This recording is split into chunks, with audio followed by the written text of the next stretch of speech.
and see Oasis in Cardiff. Head to the Pure West Radio Facebook page right now as we team up with Dynamite Competitions. We've got 2 tickets to give away.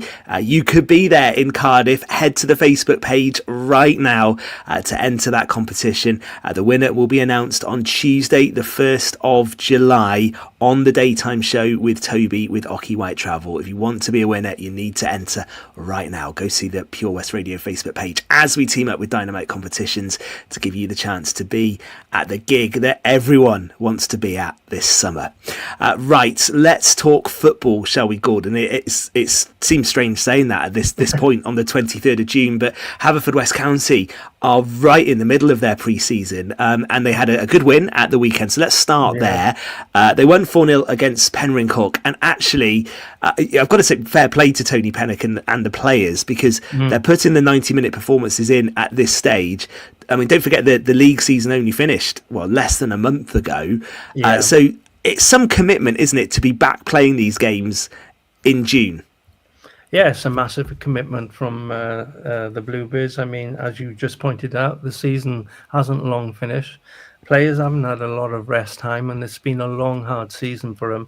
And they finished in a record-breaking 3rd place and have reached Europe, and we're all going to see the fruits of their labour in the next few weeks when they go to Malta and play at Parque Scarlet. I'm a little bit concerned that maybe burnout before the season starts, but I'm sure Tony Pennock is well aware of that, and he's managing that the best way he possibly can. 2 games this week for the Bluebirds as well, so it does continue at a pace this pre-season. Back in action tomorrow night at the Oggy Bridge Meadow. That game is against Unissa Gerwin, so you can go see them tomorrow evening, I think, and we'll get this checked. I think it's a 7:15 kickoff tomorrow evening. It's not listed actually on the social media pages, but we'll get that checked. But that's tomorrow night. And then on Saturday, this will be a tough test actually, and a good warm-up going into those European games, but a trip to quite an iconic ground actually, Windsor Park in Belfast, which has been redeveloped, but it's a ground I say I remember fondly as an England fan, but England lost there famously. David Healy scored for Northern Ireland, beat them 1-0 under Sven all those years ago, and it is quite an iconic ground. That it's the Northern Ireland National Stadium, isn't it? So exactly. Linfield will give them a proper test, won't they?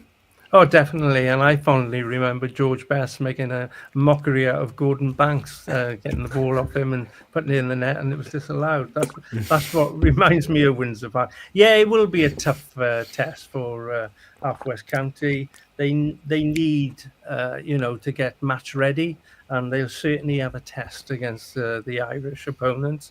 And let's hope, fingers crossed, they don't pick up any serious injuries. And that's, that would be a real blow to the squad if that happened.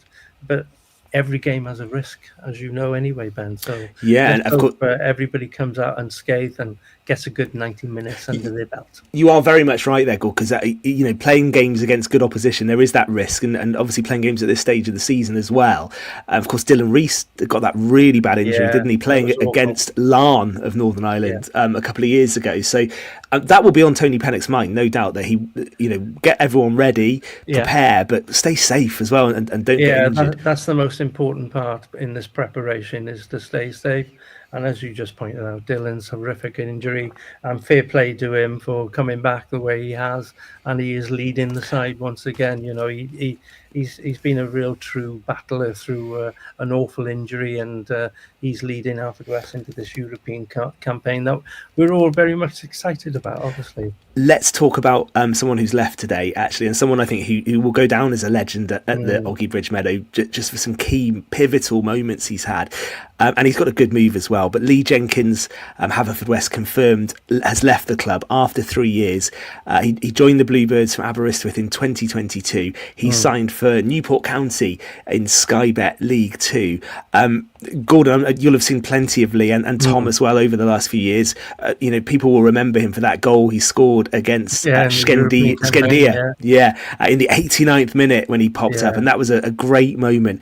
He's been really, really good, hasn't he, for Haverfordwest over a good period of time. 109 appearances all in.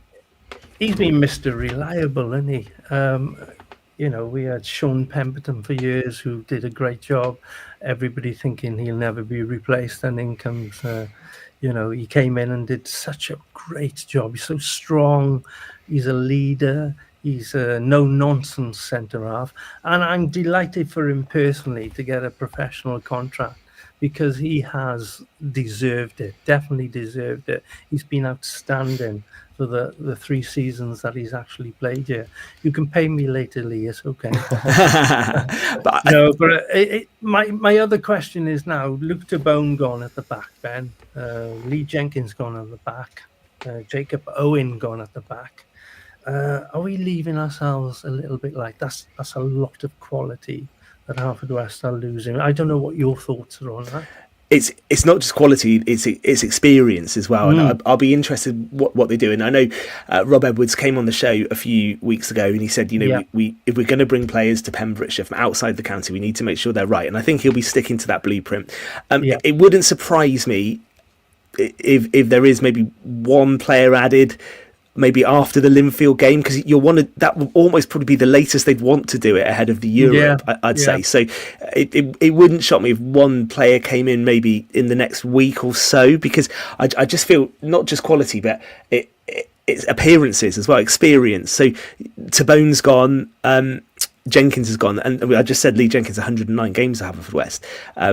Lost the keeper's gone as well, and Zach, I don't know how many games he played, but it must be well over 100 as well. So to take that big chunk out of any side, that leaves a hole, doesn't it, Gordon? Just in terms of now, it doesn't matter what team you're involved with. They are important cogs in the wheel, and yes, our academy side did very well last season, but we've been down that little road before where we put in the academy kids, and it's been difficult in the league to get the results that we've wanted. I'm just cautious. I know Tony's a great manager. He'll be working very hard behind the scenes to make sure everything is right. So we're probably in safe hands, but I am cautious with that quality that has left Haverfordwest at the back.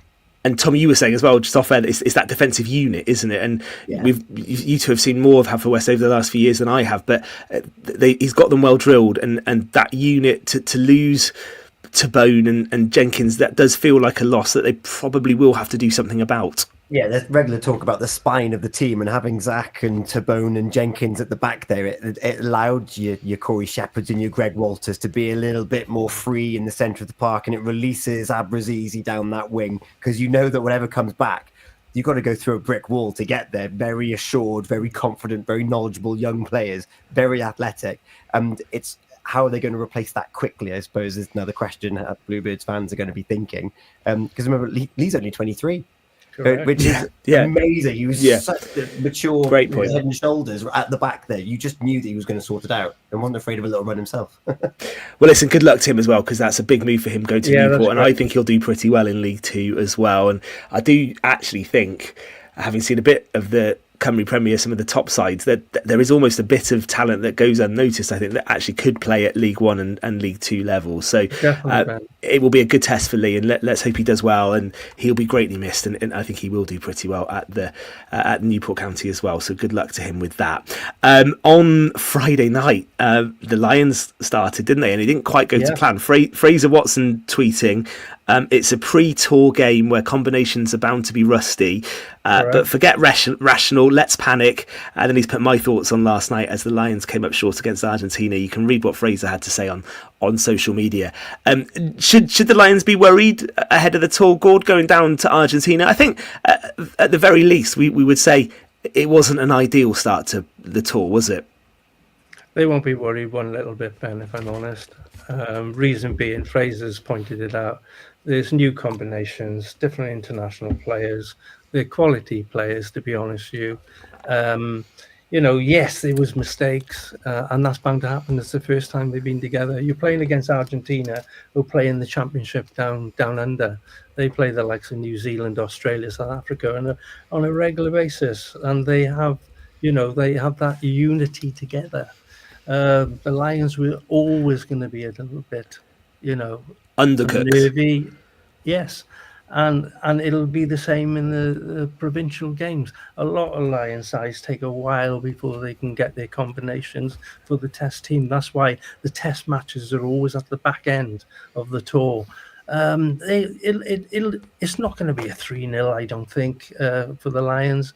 I'm hoping they could win it 2-1, but it could quite easily be the other way with Australia, because you can't take these sides for granted. It's a great experience for all those lads who are on tour together. They form a bond that will live with them for the rest of their lives. So I wasn't unduly worried about the defeat. They played well second half. They got it together. But you have to give credit to the Pumas. They play some cracking rugby. And, there was a lot of, Marcus Smith had a lot of criticism for being out of position, but I wouldn't be too hard on the lad. He's a fly half. Perhaps they'll be looking at the Scottish boy, King Home, there as well. There's other players that can play. It's getting the combinations right in the back row, in the half-backs and the centres, the back three, the wingers and the full-back. Your front row, it's just not all on one night. I wouldn't be unduly worried about that result. I do see what you're saying. Coming from a rugby man. Yeah, I know you are. I know, and I do listen carefully to what you say, Gord. I do think though, if we want the Lions to win down under, you need to be beating Argentina in Dublin. Is what I would say. First game out. I know, but it just sets the momentum for the tour, doesn't it? Too many English players on the side, or listen, we get down to the nitty gritty. I hope it's a false flag and Farrell gets them together. All right, Ben. Don't worry about it. They'd be fine. Yeah, I'm looking forward to the tour anyway. Absolutely love the Lions. It's a great concept, and it's a special tournament. Yeah, it is, and it only comes around every few years as well. So hopefully, and I think actually, if anyone is going to pull them back together, I think Andy Farrell's the man for that, because I think he is top. So we'll see, but a bit of work to do. Listen, we're going to go to a quick break, and then we're going to come back for the final part, and we're heading to Haverfordwest Tennis Club, and we're going to talk tennis with Kerry Coleman-Phillips, and I think we'll also get her thoughts on how the Wales women are going to do with a good Pembrokeshire contingent in that Wales squad as well. But as we spoke to Fionn last week, it's a very tough group for Wales, and we will see what Kerry thinks ahead of that tournament too. So that's to come in the final part. And by the way, Gord, just to tie up some business, 378, England's highest ever chase in a test match. And who was that against? It was against India at Edgbaston in 2022. So okay, Ben, will they go for it? I think they'll go. I think they'll have a go. Yeah, I think they probably will. I think the weather might intervene if it rains a bit and the day's shortened. They won't be able to, and they'll have to say let's just take a draw. But I think they're assuming there's a full day tomorrow, starting 21 without loss, the mindset will be we'll have to try and chase that. And there are enough players. It's a good job Jeffrey Boycott isn't around these days, and we definitely say it was a draw then, wouldn't we? Yeah, back in the day you'd play your day out, wouldn't you? Your bat. I don't think Stokes will do that. Runs. He'll be saying let's try and win the game, but it's going to be hard against that Indian side. Right, final part of Pure West Sport coming up next. We'll be talking to Kerry.